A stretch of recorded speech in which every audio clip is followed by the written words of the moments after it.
নির্বাচনের পূর্বে আমরা বক্তব্য রেখেছিলাম, আপনাদের সাথে আমরা পরামর্শ করেছিলাম যে আমরা এমন একটি সুন্দর বাংলাদেশ, একটি নিরাপদ, একটি ইনসাফ ন্যায়ভিত্তিক বাংলাদেশ আমরা চাই।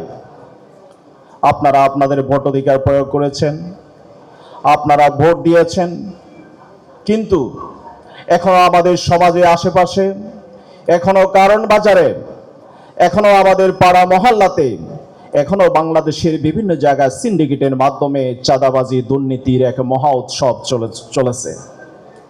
আমরা কি এটা আশা করেছি? আমরা কখনো এটা আশা করি নাই।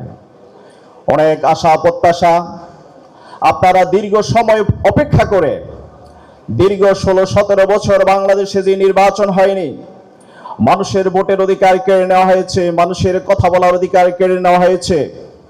সেই 12ই ফেব্রুয়ারি একটি নির্বাচন হয়েছিল, সেই নির্বাচনেও কিন্তু প্রত্যক্ষ পরোক্ষভাবে ভোট ইঞ্জিনিয়ারিং করা হয়েছে। আপনারা ভোট দিয়ে এই ঢাকা 12 আসনের সাইফুল আলম খান মিলন ভাইকে নির্বাচিত করেছেন।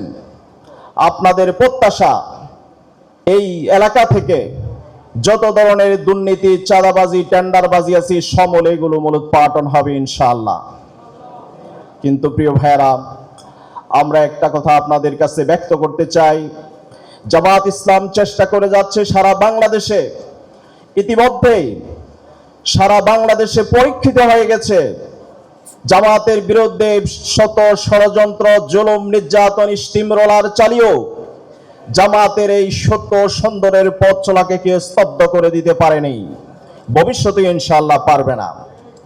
আমাদের একার পক্ষে সম্ভব নয়। এই সমাজে যদি ন্যায় এবং ইনসাফ ভিত্তিক সমাজ প্রতিষ্ঠা করতে হয়, তাহলে জামাতের সাথে আপনারা যারা আছেন, আপনাদের সহযোগিতা, আপনাদের পরামর্শ, আপনাদের আরো এগিয়ে আসা, এটি যদি আমাদের সাথে সমন্বয় হয়, তাহলে সত্যিকার অর্থে আমরা এই সমাজকে কিছু দিতে পারবো ইনশাআল্লাহ। আমি আপনাদেরকে আহ্বান করব, আসুন আমরা আমাদের শক্তির সামর্থ্য, আমাদের যারা অ্যাক্টিভলি কাজ করেন, আপনারাও যদি আমাদের সাথে এই সমাজে যারা বিপদগামীদেরকে যদি বুঝিয়ে সেই সকল মানুষদের কাছে গিয়ে আমরা সকলে মিলেমিশে যদি একটি সুন্দর বাংলাদেশ চাই, যেই ক্ষমতা থাকুক, যেই মন্ত্রী হোক, যে এমপি হোক, সেটা বড় কথা না। আমরা চাই আমরা নিরাপদ একটি সমাজ, নিরাপদ একটি রাষ্ট্র, চাঁদাবাজ মুক্ত একটি রাষ্ট্র, দুর্নীতি মুক্ত একটি রাষ্ট্র। আমরা যদি এগিয়ে আসি, তাহলে এই সমাজকে একটি সুন্দর রাষ্ট্র এবং সমাজে আমরা পরিণত করতে পারবো ইনশাআল্লাহ।